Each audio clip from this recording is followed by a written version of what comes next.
Bien, hola. Entonces, continuamos. Pues queremos explotar el paralelismo a la hora de trabajar con colecciones.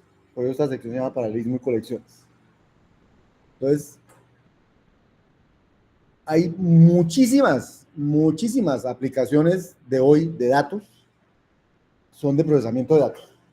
Y los datos vienen almacenados en colecciones. Entonces, esas colecciones vienen con unos métodos.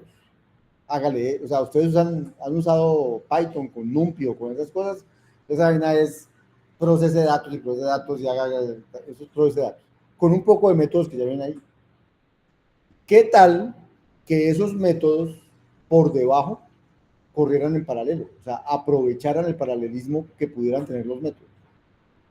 Entonces, uno simplemente igual, sigue llamándolos igual, solo que por debajo eso corre en paralelo. Eso es lo que llamaríamos paralelismo de datos.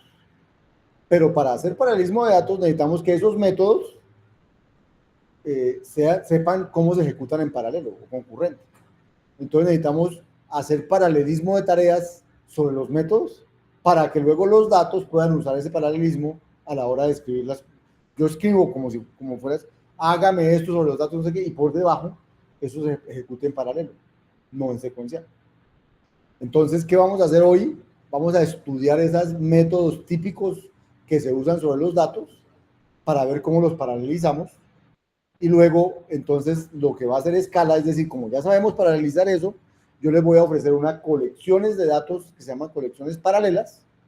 Cuando usted crea los datos con esas colecciones paralelas, los algoritmos que se ejecutan por debajo son los paralelos. Entonces usted va a ganar el tiempo que pueda ganar usando eso, sin necesidad de usted mismo paralelizar, porque la paralelización va a venir en el método, no la va a hacer usted, va a venir por defecto ya implementada en la colección paralela. ¿De acuerdo?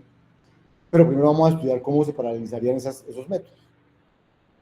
Entonces, eso sería muy importante para el mundo de hoy, ofrecer ya colecciones paralelas.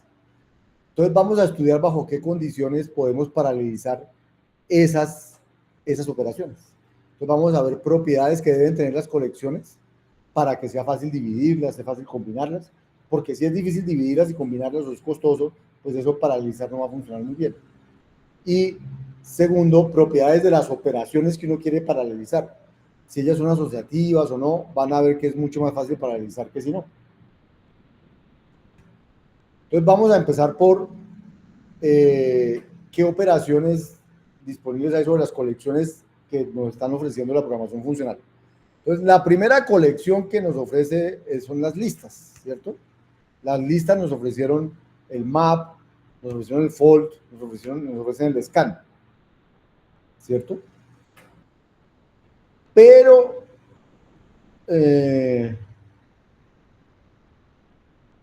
resulta que las listas, si quisiéramos, por ejemplo, paralelizar un merge sobre listas, las listas no serían la mejor colección para realizar el merge, por eso usamos vectores. ¿Por qué no? Porque una lista realmente es el primero y el resto. Acceder al iésimo elemento de una lista es costoso. Aunque haya una operación que uno diga lista de i, eso no se hizo en orden 1. En cambio, vector de i sí se hace en orden 1. O sea, quiero decirles, si ustedes, este vector que hay ahí es el vector de no sé cuántos elementos. Si yo digo, creo que era de 500. Si yo quiero saber la posición 200 que hay, esa operación cuesta orden 1. Él tiene acceso directo a esa posición, porque es una estructura de vector. Si yo convierto ese vector en lista, para eso hay un toList. Yo b.toList me lo convirtió en lista, parece lo mismo. Solamente dice list de no sé qué. Pero si yo a esa lista le averiguo el número, el que está en la posición 200, aunque ustedes no lo perciban ahí, el costo de ir a la posición 200 de la lista es mucho mayor que el costo de ir a la posición 200 de un vector. Por la forma como están hechas esas estructuras, las listas no tienen acceso directo a la posición que uno quiere, sino que van a tener que ir uno por uno hasta la posición 200. En cambio, los vectores sí. ¿Bien? Entonces, muchas veces para paralelizar cosas, tal vez las listas no sean la mejor estructura. Va a ser mejor con vectores que con listas. Entonces son secuencias, pero las secuencias implementadas en vectores nos van a permitir paralelizar cosas mucho mejor que las listas. Bien. Pues tendríamos, aquí podríamos pedir el tiempo que se demoró haciendo lo uno o lo otro, ustedes sí verán. Voy a preguntarle, verá. Primero vamos a guardar la lista en alguna parte, entonces vamos a guardar, no, esa no. Vamos a guardar. Me preguntan que cómo se percibe eso que acabo de decir. Yo ya tengo un vector y tengo una lista. Entonces, quiero medir, sin calentadores ni nada, vamos a ver cuánto da esto. ¿Cómo es que es el medir? El medir, eso. Vamos a medir cuánto me demoro haciendo B de 200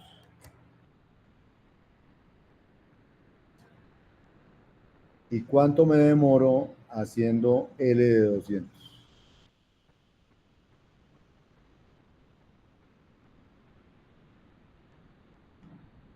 Y haciendo B,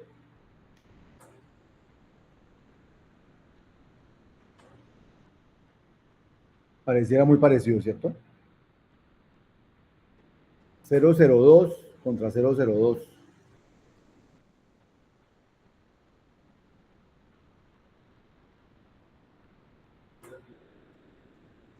No, digamos, lo que pasa es que son operaciones muy...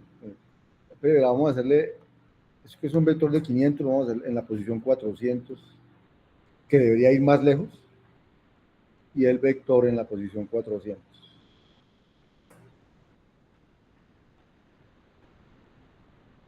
Parecen lo mismo. Vamos a ir a la 450.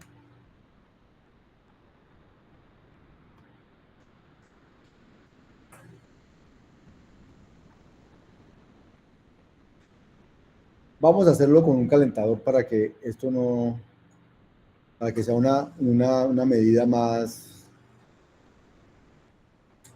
estable. Lo que voy a medir es cuánto me demoro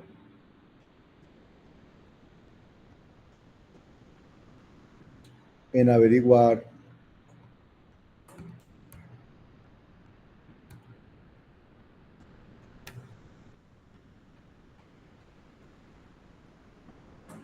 y cuánto me demoro en hacerlo con un vector.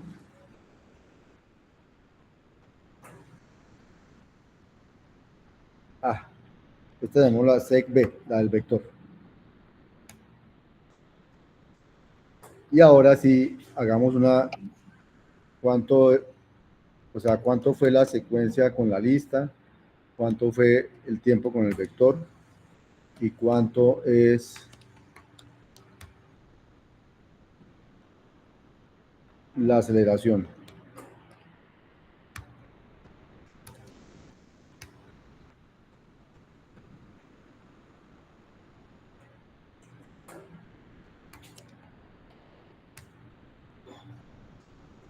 Fue más rápido, 2 veces más rápido, 2.4 veces más rápido acceder a la posición 450 del vector que de la lista. ¿Lo ven?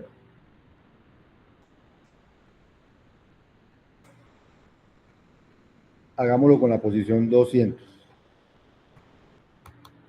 Por eso es que es bueno los calentadores. Los calentadores, recuerdan lo que dijimos la vez pasada, eso ya usa una medida, trata de estadísticamente decir cómo le va.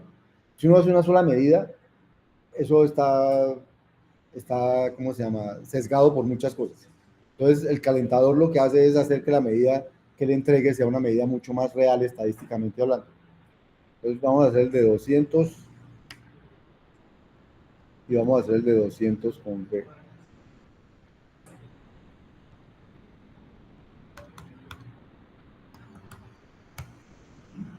Y vamos a ver cómo nos dio. 1.39. O sea, estaba más cerquita, ¿cierto? 200 que 450. Entonces se demoró menos en llegar al 200 en la lista. Y eso es lo que va a pasar siempre.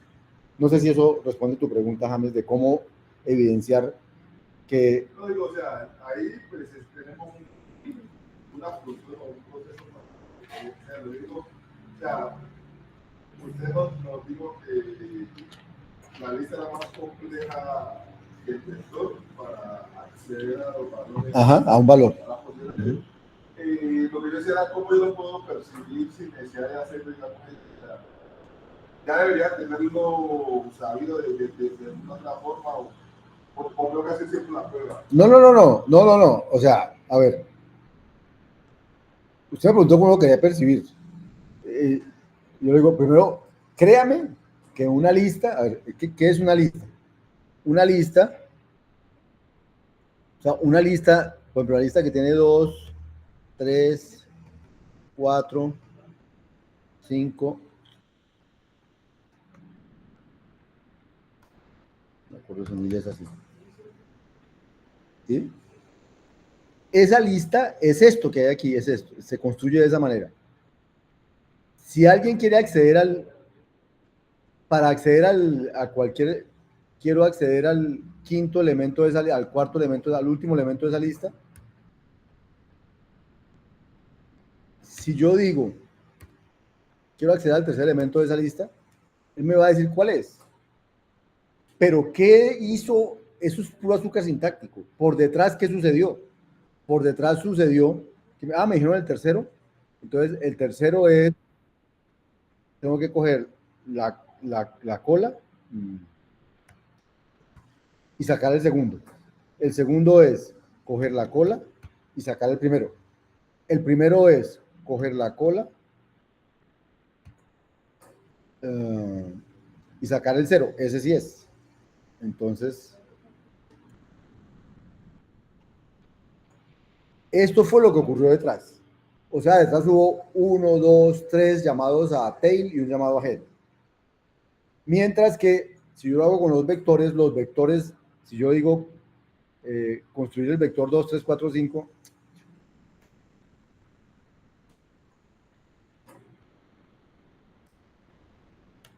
lo que hay detrás no es eso, o sea, sino es una estructura a la que yo puedo acceder por memoria, por la forma como se construye memoria, puedo acceder directamente a cada posición. Entonces, cuando me dicen que a este vector quiero saber cuál es la posición 3, lo que ocurrió no fue un tail, head, sino fue A3, es un vector de enteros, eso da una posición tal, pum, y lo calculó directamente. Porque la estructura vector, a pesar de ser para albergar secuencias, es diferente a la estructura lista. Entonces, la lista por naturaleza, el acceso a la posición I de la lista no es un acceso directo. Entonces, la lista no es una estructura de accesos directos, es una estructura que tiene una cabeza y una cola. Eso es todo. Entonces, acceder al iésimo implica ir sacando colas hasta que llego al que es. Y eso es más demorado que lo otro. ¿Cómo se lo evidencio? Midiendo esta cosa se lo evidencio. Pero es por la forma como están construidas las listas que eso pasa. ¿De acuerdo? O sea, es intrínseco a hacer una lista. Es por conocimiento sobre cómo exacto, las listas son así, eso créalo, o sea, no, la evidencia se la hago con estos numeritos, pero créalo que es así. ¿Sí? Entonces, cuando me pregunta cómo se evidencia eso, le digo, me lo voy a evidenciar midiéndole cuánto se demora cada operación, para que sepa que sacar la operación del iésimo en un vector es mucho más barato que el iésimo en una lista. ¿Y por qué? Porque las listas no son estructuras de acceso directo, los vectores sí, como los arreglos. ¿Listo? Sí, ahí lo hacen por conocimiento. Bien, entonces, ¿en qué íbamos? Entonces, los métodos típicos para manejar colecciones que usamos, de hecho, en las clases pasadas y que nos sirvieron mucho, inclusive para expresiones for y todas las cosas, fueron el map, el filter, pero el map y el filter son muy parecidos de alguna manera. El fold, que lo que hace es coger los elementos de una lista irles aplicando esta operación, por ejemplo, 1 más 3 más 8 y da 12, o el scan, que lo que hace es coger los elementos de esta lista, irlos sumando, pero él devuelve la lista de los resultados intermedios.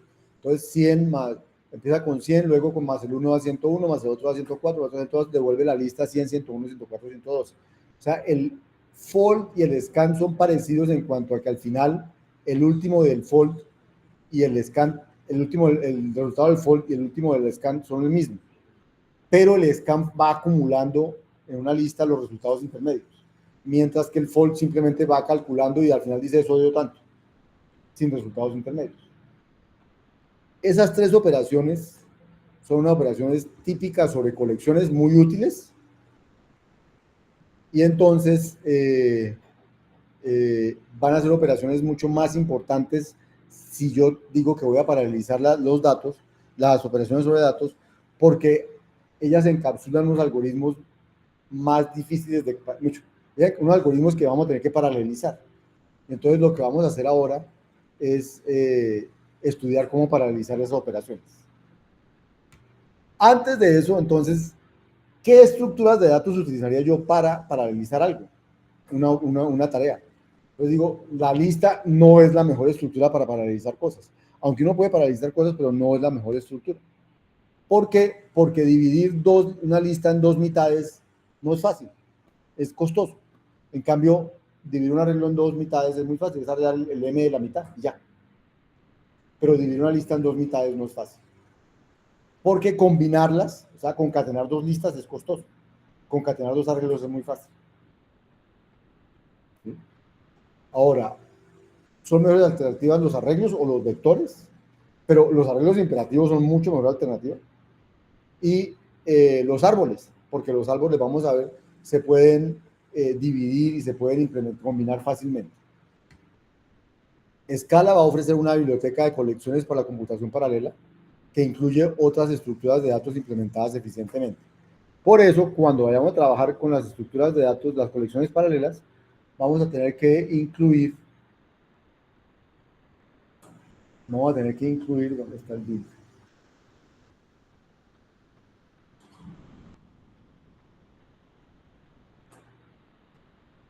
Vamos a tener que incluir, aquí no está, en la próxima lo pongo, aquí no está. Vamos a tener que incluir unas librerías pero que hoy no las vamos a usar, pero cuando las usemos les digo cómo se incluye. Hoy no las vamos a usar. Entonces, Profe, una pregunta. sí señor. ¿El SVT es como para todos los archivos o tiene que modificarlo cada vez que crea un nuevo proyecto? Cada proyecto. Bueno. Para cada proyecto. Bien, pues vamos a dejar ahí por ahora.